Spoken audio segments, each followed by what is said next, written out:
Hi, this is your lecture for chapter 27. This is drugs for heart failure. Last lecture was on drugs for high blood pressure, right? So this kind of builds off of that topic, and now it's going from high blood pressure into more complicated. Now it's more heart failure in itself. I know that the last time we've kind of drawn this picture a couple of times. I kind of put it up here. So remember, we've got the heart, right? But then anything going into the heart, that's going to be your preload. So when we're discussing the topic of preload, we're really talking about blood volume. Preload as in it loads the heart, prior to a contraction. So preload, anything referring to a high preload, anything that you're giving medications to decrease preload or to affect preload is to affect blood volume. But keep in mind, there's a lot of things in blood. It's not just the red blood cells, it's the white blood cells, it's the platelets, it's the proteins, it's the albumin, it's the HDL, LDL, clotting factors, you name it. So when we're electrolytes, so when we're talking blood volume, it's everything that's running through your veins. All of that is considered the preload, right? The afterload, after the heart, that's going to be blood vessel resistance. So anytime you hear of the term afterload or medications that affect afterload, or we're trying to decrease the afterload, we're really talking about vasodilators, right? Because we're trying to dilate a blood vessel so that the blood can empty out of the heart a lot easier. These two components was what we were referring to last chapter. Because when we're talking about high blood pressure medication, you're talking about medications to decrease blood volume, or you're talking about medications to vasodilate. So these two refer to high blood pressure. But the heart in itself, that's the topic of this chapter, heart failure. So we're adding a third component. So we had blood volume, then we have the actual heart, the contractions, right? What did I put on here? The contractility, right, of the heart. And then the afterload is going to be the blood vessels. So it's the three components right there. If you look down here at the bottom, we've already discussed this. So the types of medications that will affect preload is going to be your diuretics or any of the medications that play with your sodium. So remember, the medications that play with your sodium is going to be your ACEs and your ARBs. ACEs end in pril. Remember, the main side effect is going to be a dry cough. And if you can't tolerate that dry cough, they'll take you off of the ACE inhibitor and they'll start you on an angiotensin receptor binder, the ACEs and the ARBs. So again, ACEs and ARBs manipulate sodium. So by default, technically, they decrease preload. However, some of these drugs, the ACEs and the ARBs, will also affect a little bit of vasodilation, but their primary function is to play with sodium, to get rid of sodium, to get rid of blood volume, to bring down the blood pressure, right? The other one is your diuretics, and then we talked about those, right? Because we have your loop diuretics, which are very powerful, and you're going to lose a lot of volume, you're going to lose a lot of electrolytes, so watch your potassium levels, right? Then you've got, if your potassium is too low, your potassium-sparing diuretics. That could be an option here, but maybe we don't need to reach for such a big gun. We can just go with something light like hydrochlorothiazide. So keep that in mind. Diuretics, three different types that we discussed, right? And then, of course, we've got what affects the sodium molecules, which is your ACEs and your ARBs. All of that is considered drugs for preload, lower blood volume, alleviate the amount of volume going into the heart to give the heart a little bit of a break so that it can not get so congested, right? Because on the afterload, last chapter, afterload, we're discussing more vasodilators. And remember, you have direct vasodilators and indirect vasodilators. Like your ACEs and ARBs are technically indirect vasodilators, but their primary function is over here for preload. So what are we talking about when we're talking vasodilators? We're talking calcium channel blockers for the most part. Yeah, so you've got the direct acting calcium channel blockers and the indirect calcium channel blockers as well. So that's where these fit into. And remember, calcium channel blockers are going to vasodilate. The other one that is a very potent and powerful direct vasodilator that you would only give during a hypertensive emergency, that's your hydralazine, not hydro. Don't get it confused with hydro, that it's a diuretic. It's not. It's hydralazine. So this is the direct vasodilator for hypertensive emergency. Do you remember what the blood pressure has to be considered a hypertensive emergency? I believe it's greater than 180 systolic. I believe it's greater than 100 diastolic. And then there has to be symptoms as well, right? So they're already saying this is the worst headache of my life. My head is about to explode. I've never felt this horrible in my life. Yeah, this is a very symptomatic emergency. That's when you would use the hydralazine. So in these two cases, we're talking high blood pressure, and we've learned how to manage high blood pressure. Keep in mind, you always want lifestyle modification first. Stop smoking, exercise, cut the salt from the diet, better food selections, So you're always going to try non-pharmacological first. Now, granted, they come in 2-3 days at three visits at a time, and they're always with high blood pressure, despite them changing the lifestyle. That's when you start getting into the medications, where one patient might need a light diuretic for a little while, another patient might need calcium channel blockers. So consider age, race, gender, all comes into play at how they're going to manage high blood pressure. So remember, diuretics and sodium manipulators for preload, vasodilators for afterload. But now we're going to focus on the heart in itself, because this chapter deals with heart failure. So these are problems that have nothing to do with the sodium. They have nothing, with the volume. They have nothing to do with the vasodilation. There's something going on with the heart in itself. So if blood volume is preload, arterial resistance is afterload, and right in the middle is going to be contractility of the heart. This is your cardiac output. So what we mean by cardiac output is that there's a certain amount of blood that has to come out of the heart with every contraction, which equals to a certain amount of blood that has to come out of the heart with every minute, So there's a volume that needs to come out. And what I mean by needs to come out is because when the heart is appropriately contracting, appropriately ejecting the right amount of blood, it's going to sustain the right amount of pressure going into the kidneys. If the kidneys have a drop in their blood pressure, boom, you're going to kick in the renin-angiotensin system. You're going to start to retain sodium, and you're going to make this situation worse. So how do we turn off the renin-angiotensin system? ACEs and ARBs. You see that? Yeah. So over here, though, contractility. Contractility is kind of like the stretchiness of the heart. How much can it contract? The older we get, the more fibrous tissue that starts to develop within the cardiac tissue. So the older you get, you start to lose a little bit of contractility, just a little bit. It shouldn't be enough that it kicks in the renin-angiotensin, so that's not normal. Renin-angiotensin kicking in when it's not supposed to is never normal. That something's going on there. Could be essential hypertension. But the older we get, the less we lose contractility of the heart. So some loss is expected, which means you're going to have a little bit less of a cardiac output, obviously, the older you get.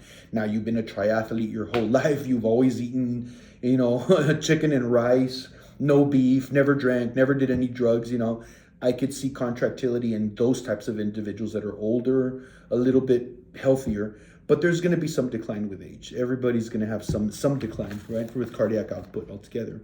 When we're talking about cardiac output, there's actually a math formula for it. I kind of put it, this is from the previous chapter. I don't expect for you to know all of the details to this. This might come out backwards, but you can always pause it and write it the right way.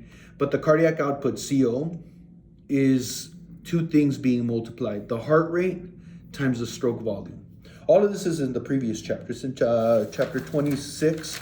I'm just kind of bringing it up to the surface for you so you can see where it fits into this bigger picture for heart failure.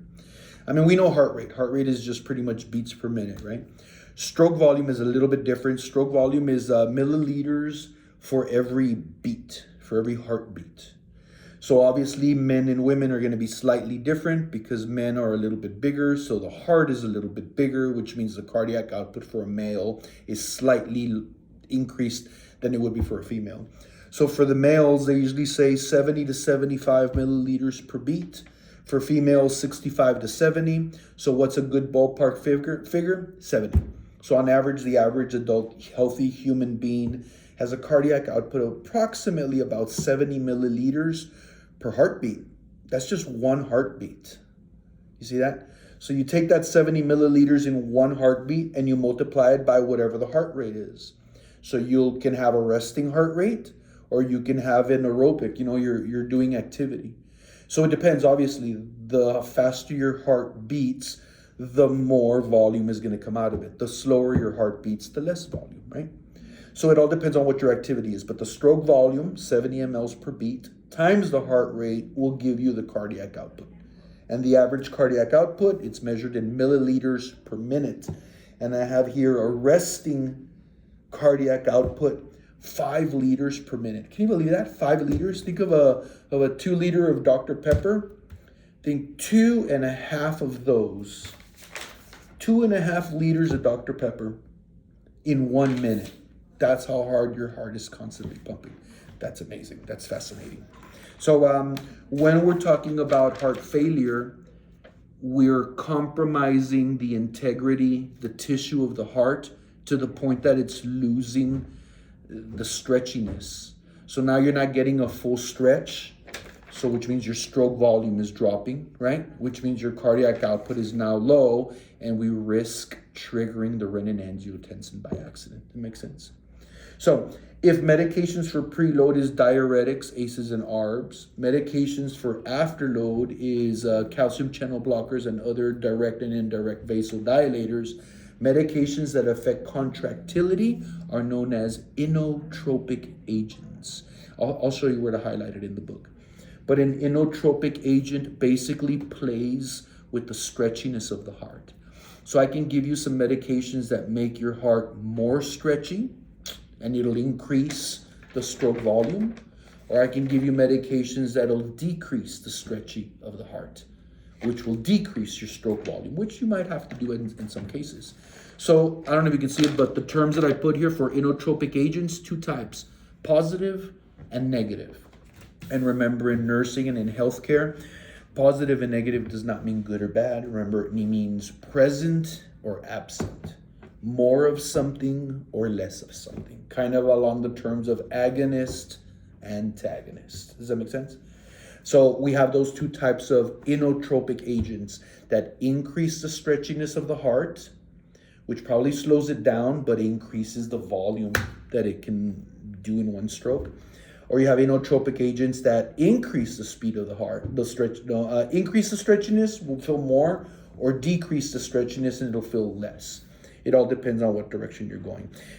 Those are going to be the new medications, because for this chapter, these are not new meds. We've already talked diuretics, ACEs, and ARBs. These are not new meds. We've already talked hydralazine and also your calcium channel blockers.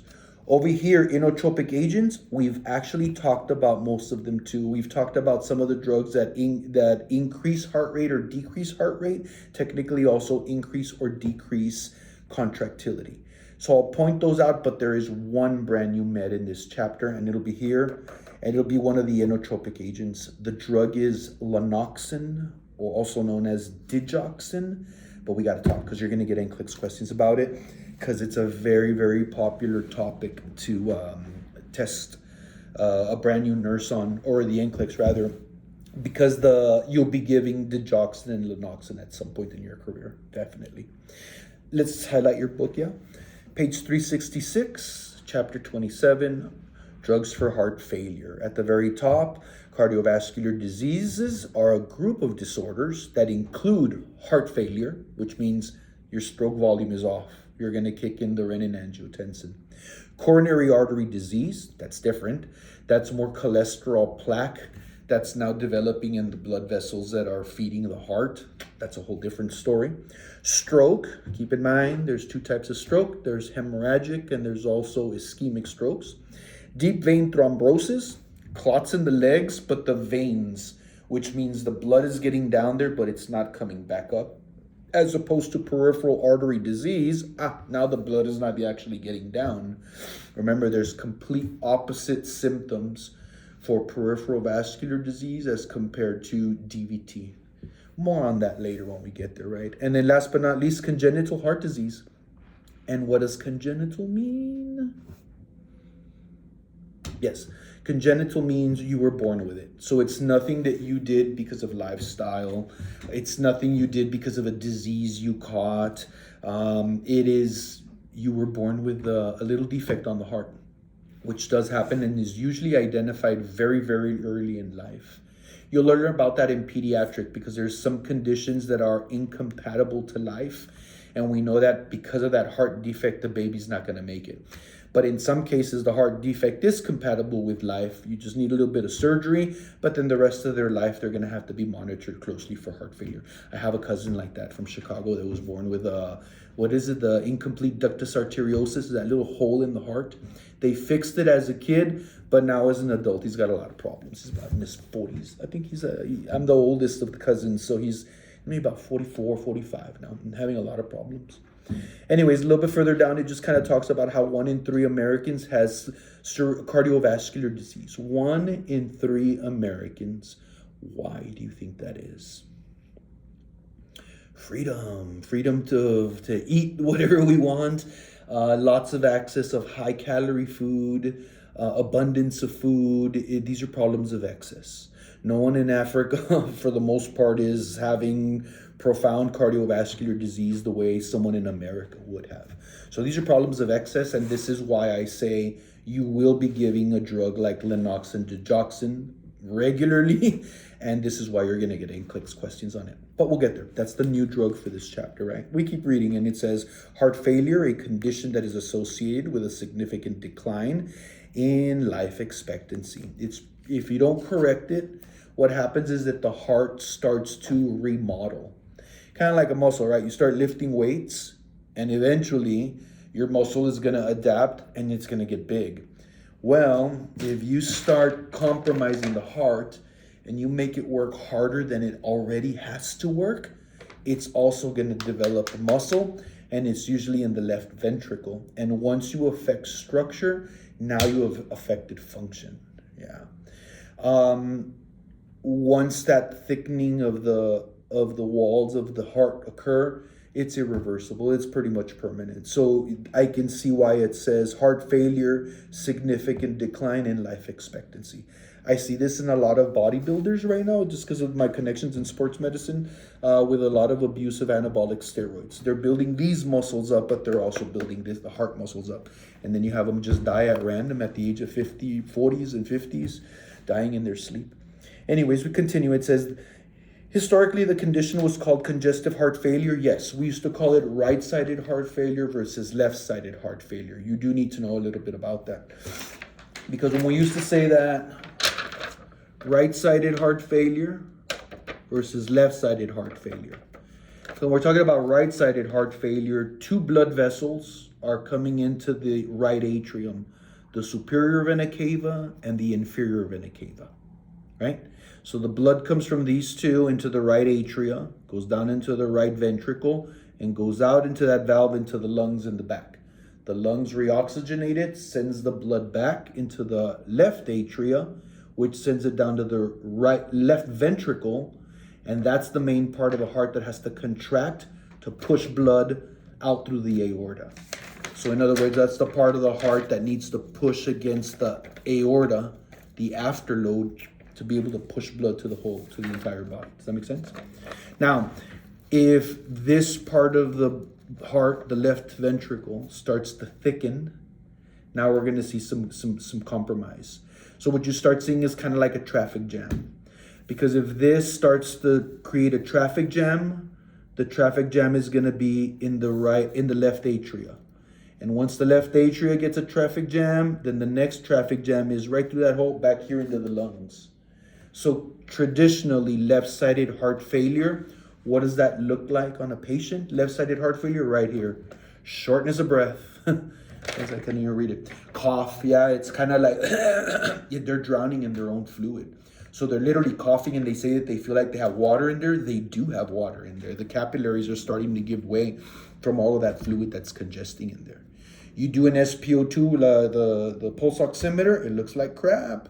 And they're very pale, they're out of breath, they're exhausted, they can't even lay flat. That's how much fluid is starting to congest to the lungs. So think left-sided heart failure is going to be lung compromise. So now you're listening to lung bases, you're checking cap refill, you're seeing their color, conserve their energy. So, for meal times, physical therapy they can't tolerate. They can't lay flat, they have to sit with the head of the bed up. That's the type of patient you see with left-sided heart failure. Now, if you don't correct this congestion in the lungs, it's now going to congest back here, and then back here, and then back here into these traffic jams. So a left-sided heart failure can turn into right-sided heart failure. And if these two roads start to get a traffic jam, what's going to get affected is going to be the veins in the neck, which is what we call jugular vein distension, JVD. There's a way for you to assess if your patient has JVD. You sit them in the bed at a 45-degree angle, and you literally just see these two blood vessels, the carotids, just go woof. They just go boom, and you can see them, and they start to pulse. And you can literally take the patient's pulse just by looking at the jugular vein distension, JVD. Yeah.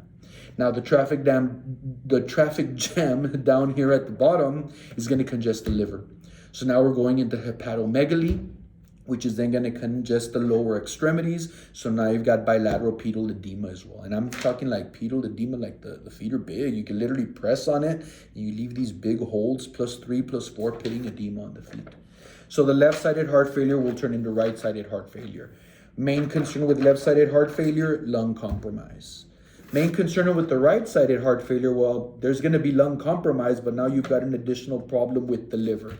The jugular vein distension is just a sign. It's nothing that we're going to treat. You don't treat jugular vein distension. It's just a sign of potential right-sided heart failure, which could potentially mean left-sided heart failure, which is why your book now, we moved away from calling it right and left. That's old school thinking. Now it's just heart failure. But you need to know what it looks like when the heart failure is on the left or the heart failure is on the right. Make sense? We keep reading. Look at what it says. The etiology of and pathogenesis of heart failure. What is the definition of heart failure? An inability of the ventricles to pump enough blood to meet the body's metabolic demands. Or if you want to get specific, a drop in cardiac output, a drop in stroke volume. You see that? Look at some of the causes. It gives you those bullet points, although we talked about some of them. The arteriosclerosis, that's more diet related. Could be genetic, but even if it's genetic, you can get around it if you manage the lifestyle. So arteriosclerosis, a little 50-50, a little bit on the genetic side, but you're probably dropping the ball on the lifestyle, which is why they're looking this way. Mitral valve stenosis, that's when the valves are not working between the chambers of the heart, This little valve here, this one here, the ones that go from the top to the bottom. When the valves are not working, mitral valve in particular is on the left side. It separates the left atria from the left ventricle. There's several reasons why that one might mess up. It could be with age. It could be genetic. I have seen cases where IV drug users who use dirty needles inject themselves, and then it's like a bacteria that ends up on the inside of the heart, endocarditis, and it starts to vegetate. So literally you're growing a garden of bacteria, and it gets stuck behind the mitral valve. And then that could start turning into signs and symptoms of heart failure. In those cases, surgery, correct the problem, you correct the heart failure. And then medications to manage the symptoms in the meantime, right? Look at the next one, myocardial infarction. That's the topic of the next chapter. There's two types. There's the STEMI versus the non-STEMI. We'll talk in a little bit.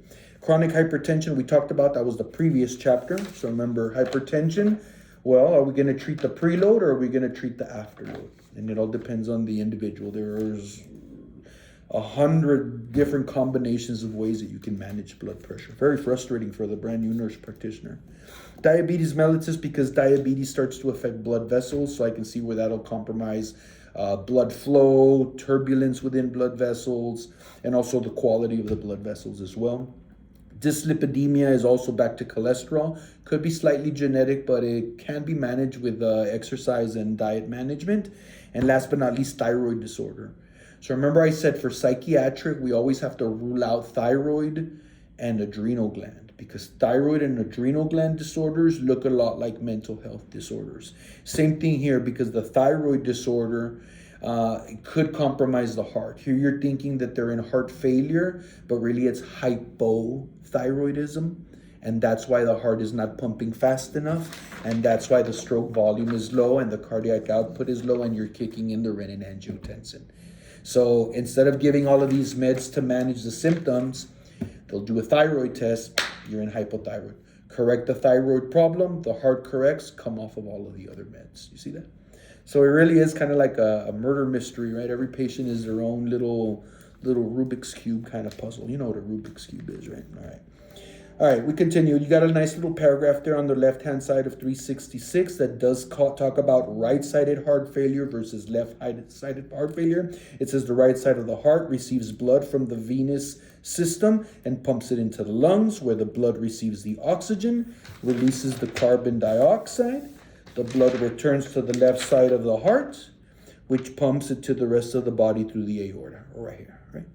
But you knew that because you took potluck AMP, right?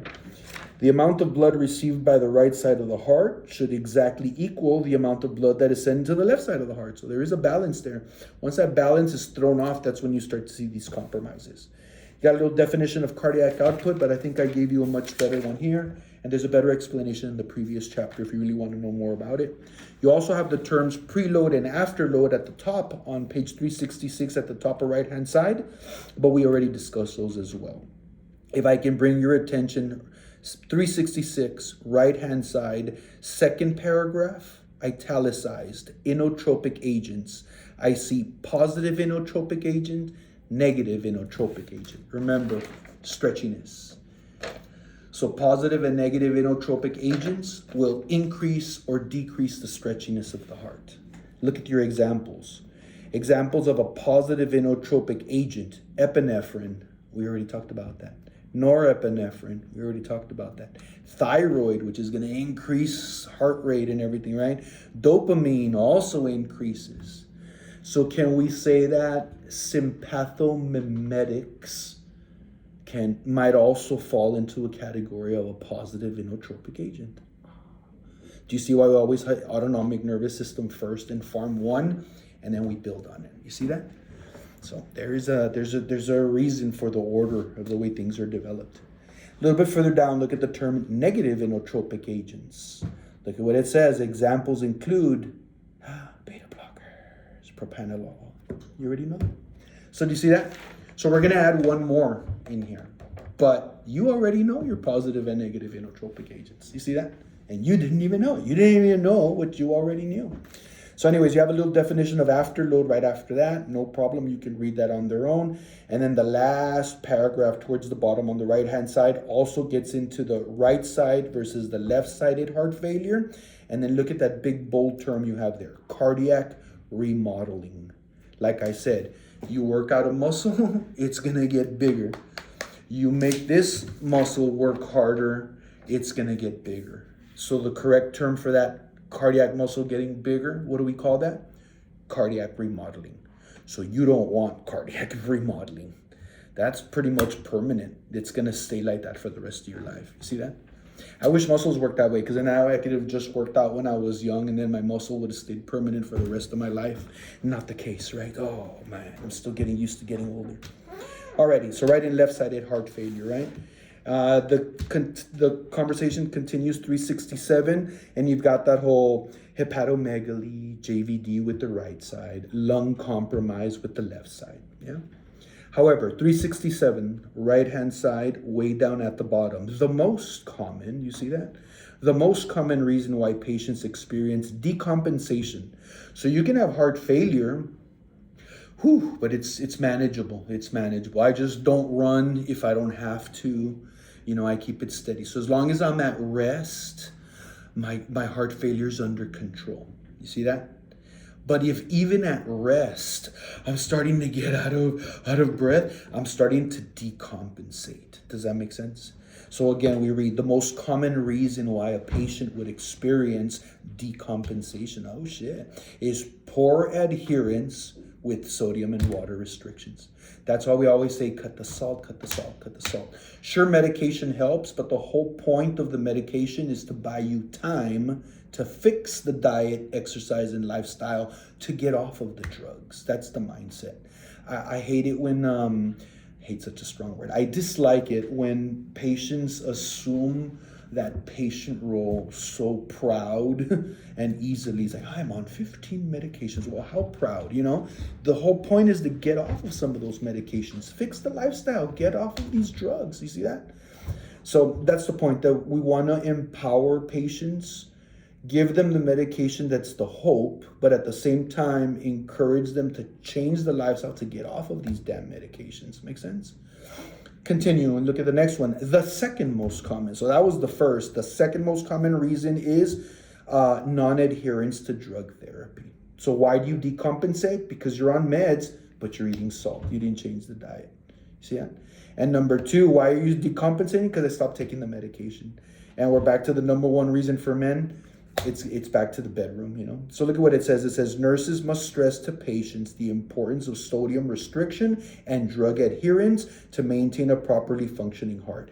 That NCLEX question territory. NCLEX doesn't want you to automatically want, hey, drugs. They want you more like educate, health, lifestyle. And yes, here's these drugs, but let's clean up your diet so you can get off of these drugs. Make sense? Turn the page over on page 368. What does this talk about? Yeah, that first paragraph, last sentence where it says pharmacotherapy. You see that?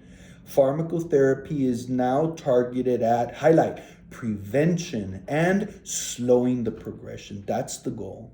So in other words, what should come out of your mouth regularly as a nurse is eat right, exercise, don't eat salt, you know. We're trying to prevent people from even getting sick and then even further from requiring medications. Now, prevention is the key. But if you already are sick and we got you on medication, then the goal changes. Now the goal is slow the progression. Slow the progression of what? Cardiac remodeling. Slow the progression of renin-angiotensin kicking in. You see that? Get them on the medications. Get them to stop eating salt. Clean up the diet. Take your meds. Keep going to your doctor visits, and then let's get off of the medication. You see that? Yeah, you don't want to be a professional patient. You know, that's not something you want to be. A little bit further down, next sentence says several models are available to guide in the medical management of heart failure. What do they mean by a medical model is because doctors have been doing this for so long that they came up with a cookbook. If the patient has this, do this. If the patient has this is that. If they have these symptoms, they're at this level, you know. So just to give you an overview of what they mean, like what is the approach? Well, you have to identify the patient. What level of heart failure they're at is going to dictate how severe this is and how aggressive the medical treatment is. That's where table 27.1 at the bottom of 368 comes in. Look at how you have stages of treating heart failure. They have stage A, B, C, and D. Very wordy, lots of stuff in there, but I'm going to consolidate it for you, okay? So letter A means you have no diagnosis. You're at risk for developing heart failure, but you have no diagnosis and there's no symptoms. In fact, look at what it says. The patient is at high risk, but no structural disease or symptoms. No diagnosis, no symptoms. You're just at risk. So I see the way you're eating. I see your behavior. But your blood pressure's fine and you don't have any symptoms, but you're high risk. I mean, look at you, boy, you know? So that's A, yeah. So you're high risk, no diagnosis, no symptoms. Because letter B says structural evidence, so now you have a diagnosis, but no symptoms. Did you get that? So A, let's say A is gonna be no diagnosis, no diagnosis, no symptoms. A. Because B says, yes, diagnosis, but no symptoms. But I feel fine. Yeah, well, the EKG looks like crap, but I feel fine. Yeah, well, your labs look really bad, but I feel fine. Yeah, well, your blood pressure's through the roof, but I feel fine. That's a B. Do you see the difference between A and B? A had no diagnosis and no symptoms. B has a diagnosis. I can see it on the test, but I feel fine, no symptoms. So C, what do you think is going to be? C says, yes, diagnosis, and yes, symptoms with activity. So yes, C is now you have you've had a diagnosis since B, and now you're starting to get symptoms, but while you exert yourself. So it's when you run to the car, when you go up the stairs, when you're doing something, you get emotionally compromised, now you have symptoms. That's a C. Like you're starting to have symptoms with exertion. Does that make sense? Because D is going to be even worse. D is going to be, yes, you have a diagnosis.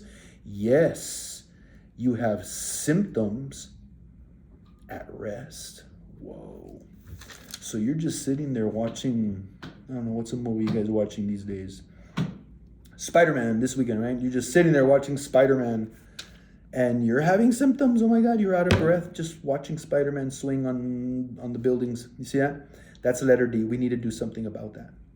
Highlighting particularly letter C. So looking under letter C, it says structural evidence. Oh, I can't see. Where's my magnifying glass? It says structural evidence of heart disease with symptoms such as fatigue. That's the main one. I'm just exhausted all the time. Fluid retention. How does that look? Your feet start to swell, dependent edema. Dyspnea, difficulty breathing, you're out of breath, panting already. Look to the right-hand side where it says, what are we going to do about this? You're going to continue the lifestyle modification. Treat it with an ACE or an ARB. And how do we make the ACE and the ARB work better? Cut the salt from the diet, boy, Look at the next one. If necessary to manage symptoms, add a diuretic. Loop diuretics if it's extreme. Hydrochlorothiazide if it's not that much fluid. Spironolactone if the potassium is off as well, right? Look at the next one. What do we have? In particularly what it says, Black patients. Yes, African Americans are I shouldn't say African Americans, I should say people of African descent, which is pretty much saying Black. They manage sodium different. There's a huge salt sensitivity that's linked to that ethnicity, to that genetic prototype. Yeah, so Black individuals, Black people, salt sensitivity, massive. So if you have any Black patient in front of you, male, female, young, old, what should come out of your mouth? Don't smoke, exercise, cut the salt, cut the salt, cut the salt, because Black people are salt sensitive. Remember when we talked about renal failure and I said the African American kidney is slightly stronger than the non-Black kidney? That's when we talked about glomerular filtration rates and creatinine levels that can determine what level of renal failure you are. And I said, if you have a creatinine of 1 and the patient is Black and white, the one that's doing worse is white.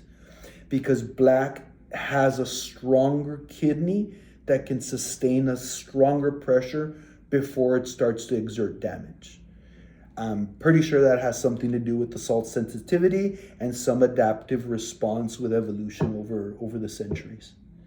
You want to figure that out and be a millionaire? Go do that. And you write that book and then you give me a nickel out of every dollar, right? That's a really great subject matter to explore, right?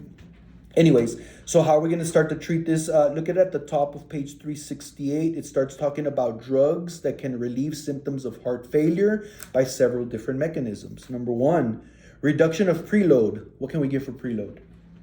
Go, name the 2 types of categories of drugs. 3 actually. Diuretics, ACEs and ARBs. That will decrease preload. But keep in mind that ACEs and ARBs also have a slightly vasodilation effect, but their primary function is going to be for sodium, right? So what else is there? Reduction of blood pressure, afterload reduction. How do I reduce afterload? Calcium channel blockers, yeah. Or direct vasodilators during an emergency, hydralazine, right? What is the next one? Inhibition of both the renin-angiotensin and aldosterone system, ACEs and ARBs, and vasoconstrictive mechanisms. Vasoconstrictive mechanisms of the sympathetic nervous system, inhibition of them. So inhibition of the renin-angiotensin, ACEs and ARBs. Inhibition of the vasoconstriction, vasodilators, or maybe beta blockers that could also decrease sympathetic nervous system. You see that?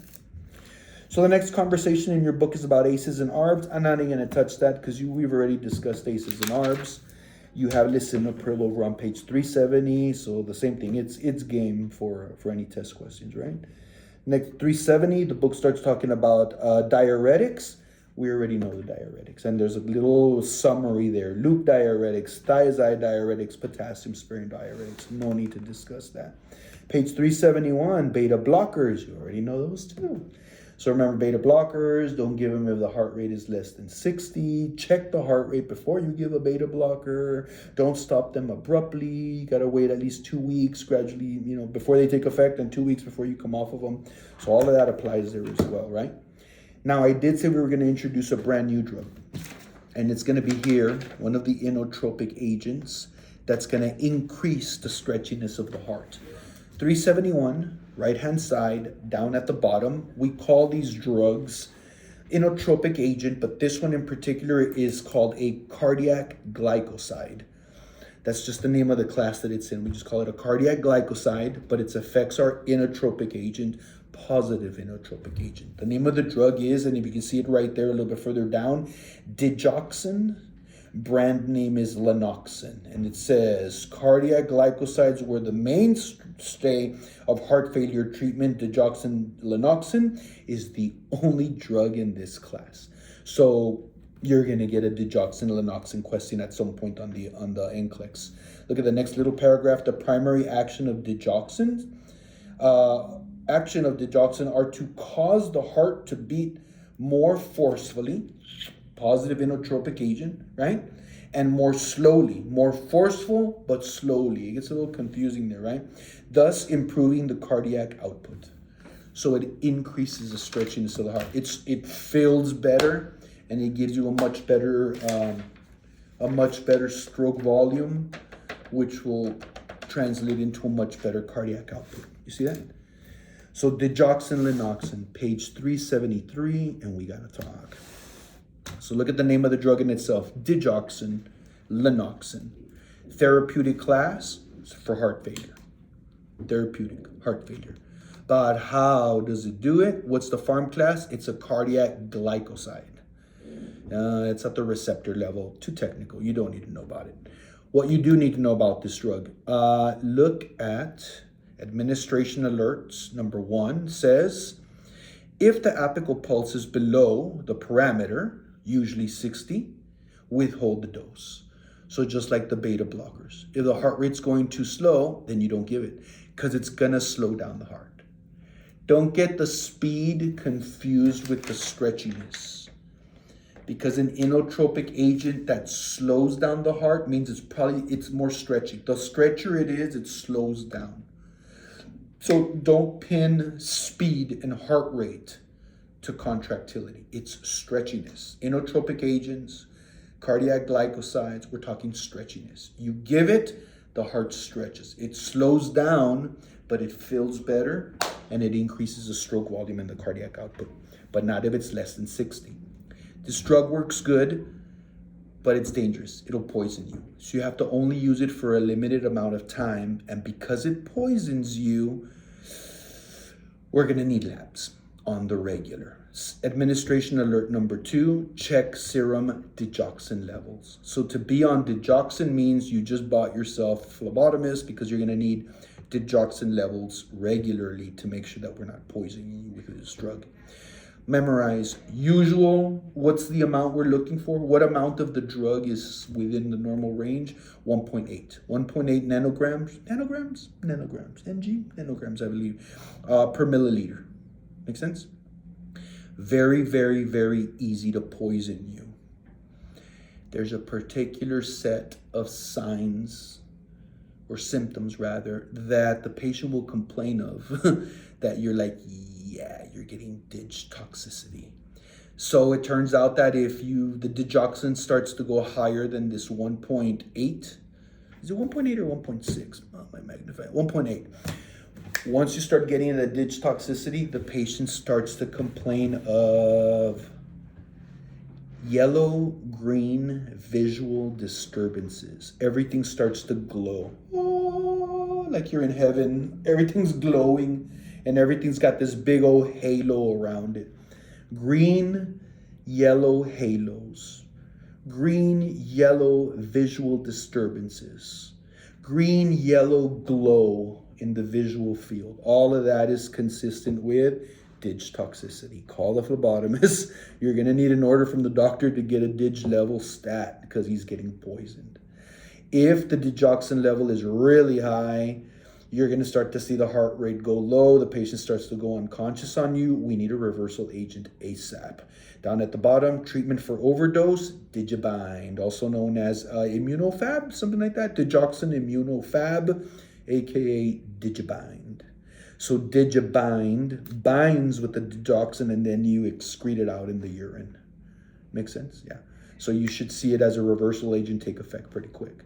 Look up at the top, adverse effects, and there it is, seeing halos, a yellow-green tinge or blurring. Yeah, dig toxicity. You see that? And then Digibind. That's where your NCLEX questions are coming from. That digoxin lanoxin is a cardiac glycoside. It will improve contractility. It slows the heart down. It makes it stretchier. It improves stroke volume. By default, it improves cardiac output. But it's poisonous. I believe there's a limit on how many days you can actually use it for. Let me see. I wonder if this was the drug. I think there's only a certain number of days you can use it. Maybe I'm confusing it for another drug. No, I don't see anything on here specific to that. But I do know that, yeah, it's a poisonous drug. You just have to, that's why you use it when you have to. Get them off of it as quickly as possible, you know. All right. I was about to say questions, comments, concerns, but I guess you can't say anything just yet, right? Turn to page. One more thing that I just kind of wanted to mention. So this drug, milrinone, you should know what this one is. Milrinone, over on page 374, is specific for pulmonary hypertension. Pulmonary. So you know you have the heart, and behind the heart you have the lungs, right? This is the heart. These are the lungs. But if we look this way, there's going to be blood vessels between the heart and the lungs, right? Those are the blood vessels that leave the heart and go into the lungs, and then from the lungs returns the blood back. So there's going to be some blood vessels between the heart and the lungs. When these blood vessels between the two have an increase in blood pressure, we call that pulmonary hypertension. So it's a high blood pressure, not out here in the periphery, but it's a high blood pressure between the heart and the lungs. Don't ask me what that lab value is, but I know there's a lab value for it. You'll probably more about it in critical care in adult 3. But just so you know, the medication that we primarily is designed for pulmonary hypertension is going to be these drugs. Look at the pharmacological class. Phosphoresterase inhibitors. Phosphoresterase inhibitors, which technically is also a positive inotropic agent, but in this case, it's got other uses, but I've primarily seen it used for pulmonary hypertension. Phosphoresterase inhibitors will vasodilate specific blood vessels in the body. So yes, it's specific to the pulmonary blood vessels between the heart and the lungs, but it's also specific to the male penis. So the side effect is erections. And the drug is called milrinone. So much so that they kept noticing the side effect. They lowered the dosage, turned it into a PO medication, and this is Viagra. So Viagra and milrinone are pretty much the same thing. It's just a different dosage and a different route of administration. Both of them are phosphoresterase inhibitors. One is for pulmonary hypertension, hardcore. The other one, lighter dose PO, erectile dysfunction. So if you can see it right here, it just says milrinone is given only IV. You see that? Indicated for short term. Look at the paragraph. That's the one, 2 to 3 days. 374, right-hand side, last paragraph, last sentence. Therapy is limited 2 to 3 days, and the patient must be continuously monitored for ventricular tachycardia. The heart can kind of go out of whack there. You see that? We keep moving, and it says rapid onset of the drug. A little bit further down, administration alert, IV. So obviously you should have a pump and you should have a patent IV access, you know. Look at your adverse effects. Serious adverse effects is ventricular tachycardia. 1 in 10 patients. So this is a very delicate drug. They're only going to use it if you really need it and probably get you on it 2-3 days, fix the problem, get them off of it altogether. I just say that the patient's EKG should be monitored continuously while the infusion is going, and then monitor blood pressure continuously as well. It doesn't mention the erections or anything, but they're in the men's health chapter at the very back. Viagra is one of your prototype drug boxes. If you're curious about it, you can go look that one up and then compare and contrast the two. Our focus is going to be on milrinone, just that 2 to 3 days. Pulmonary hypertension, 1 in 10 ventricular tachycardia is not a go-to drug unless you really need it. Make sense? Alrighty. I think we did this little chapter some justice there. Give you some resources too. Got you a couple of pictures there too. And under an hour, not too bad. All right, got one more video to put together for you guys for chapter 28, so we'll close this one off. See you in a few.